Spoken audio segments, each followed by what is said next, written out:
my grandmother was an incredible woman. And I don't know if she's become more incredible because my imagination has added to the stories over the years, or if she really was as incredible as I remember her being. She was born in 1905, and she married my grandfather. She had actually she was engaged to 3 other men at the time that she became engaged to my grandfather. My grandfather was a cobbler's son. He was poor. He didn't have, at the time, they were both very young, but my grandmother was from a very wealthy family. They made furniture and were also the local undertakers, so they got you coming and going. But he was considered a man of no prospects at the time, but my grandmother saw something very special in him. And her family had immigrated to the United States at a much earlier time than my grandfather's. They were pretty much right off the boat. So my grandmother had 3 other suitors at the time that my grandfather successfully proposed to her. And the first time he proposed, he brought her a small diamond.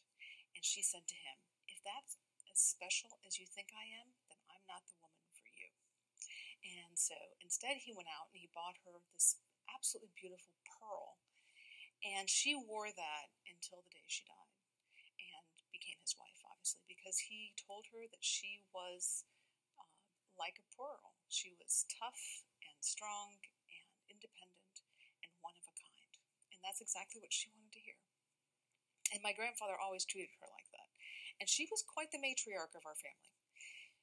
And she did, she seemed in some ways like she was an incredible princess, but she was also a very strong and tough woman at a time when most women weren't considered tough or strong and weren't supposed to be either.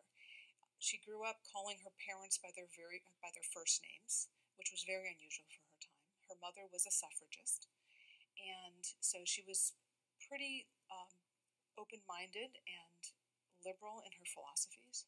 She started riding horses astride, and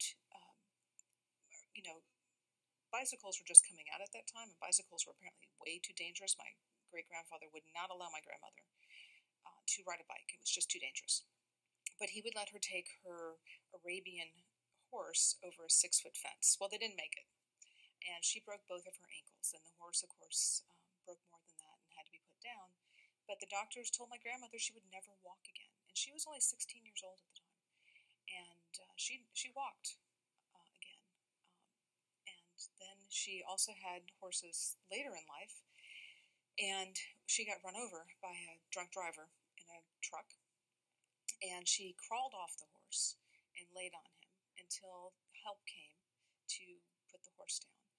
And she had broken her back. And at the time, that was a very bad injury. And again, they told her that she was never going to walk again. But she did. She did walk.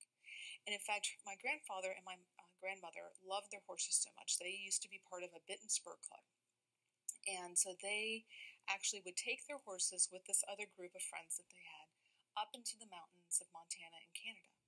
And up in the mountains in Montana and Canada, into the Rockies, they would have these huge parties. They had cabins. It wasn't the kind of camping where it's, pretty laid back. They were pretty well outfitted. And they used to have these huge parties and enjoy the great outdoors. My grandfather was an avid trout fisherman, so he was in his heaven. And my grandmother actually, although she didn't like the roughing it part of it, she was still amenable to going. And in fact, their cabin once had my grandmother had been cooking all day, and he came to see what they were she was cooking. It smelled good to him. And, of course, to hear my grandmother tell the story, it was a big, big grizzly bear. But more likely it was probably a black bear. Either way, it's pretty unusual for a woman to grab her broom and chase a full-grown bear out of a cabin in the woods. And she did that, it's pretty funny. So the other thing that they used to do is every year, in fact, I brought a picture to tell you all about it. They would have a big party, and they would have a beauty contest, and I wrote some notes on the back. This happened in the 1940s.